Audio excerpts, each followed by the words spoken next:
Poirier, président du directoire d'E.ON France.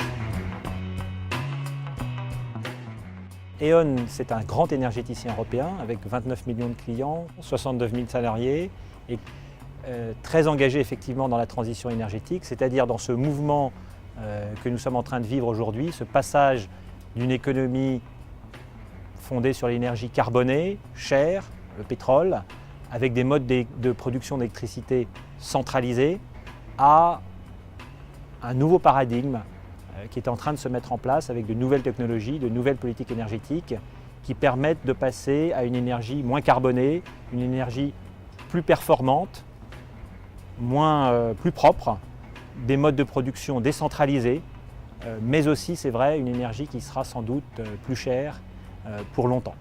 Et donc E.ON a fait depuis maintenant 5 ans le choix stratégique de s'engager extrêmement vigoureusement dans la production d'énergie renouvelable avec 14 milliards d'investissements, 7 milliards déjà engagés, 7 milliards engagés dans les années qui viennent pour compléter un mix traditionnellement nucléaire et thermique par une production renouvelable. Et nous sommes arrivés dès maintenant à être un acteur de référence dans l'hydroélectricité bien sûr, mais aussi dans l'éolien offshore, dans la biomasse et dans le solaire.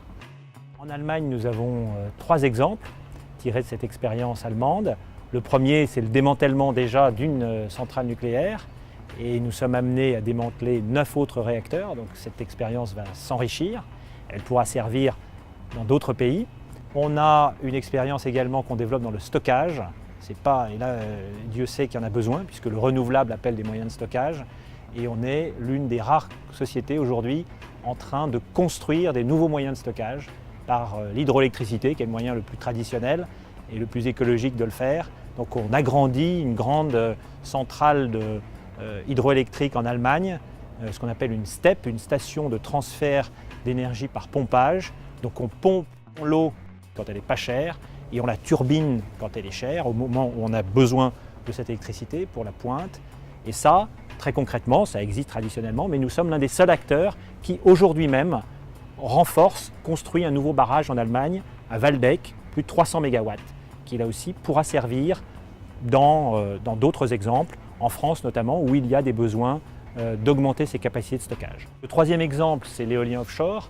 Donc nous avons 10 ans d'expérience en la matière, plus de 10 ans. Nous avons une ferme éolienne en Grande-Bretagne depuis 2001 et nous avons aujourd'hui un programme de mise en œuvre, tous les 18 mois, une nouvelle ferme éolienne offshore en Europe du Nord.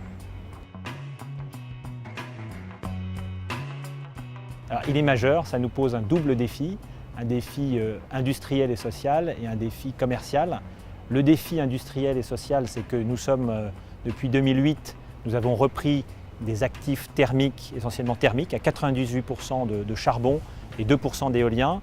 Et nous avons l'ambition de transformer profondément ce parc pour le rendre moins carboné. C'est-à-dire que la part du charbon devrait descendre en dessous de 50% d'ici 2015, ce qui suppose un effort d'investissement considérable. Nous avons déjà investi 500 millions pour convertir des centrales au gaz et nous allons continuer à le faire, toujours vers le gaz naturel qui est beaucoup moins émetteur, mais aussi, et ce sera novateur, pionnier, convertir du charbon en biomasse. Les clients sont traditionnellement habitués à ce qu'on leur fournisse de l'électricité et du gaz. Vous comme moi, c'est ce qu'on attend d'un fournisseur d'électricité ou de gaz. C'est en train de changer. Vous avez des nouveaux services, des nouvelles attentes aussi. Par exemple, l'effacement, c'est-à-dire qu'au moment de la pointe, le client s'efface. Donc il joue un rôle majeur dans l'efficacité énergétique. En contrepartie, le fournisseur lui rend des prix moins chers, il ristourne. Le stockage, il faut développer des moyens de stockage qui viennent compenser localement souvent les moyens de production renouvelables. Et puis enfin, certains clients nous demandent de produire chez eux, que ce soit des entreprises ou un jour des particuliers. Et bien entendu, tout ça complexifie le système, les fameux smart grid. Il faut avoir un système qui s'équilibre au niveau local et au niveau national.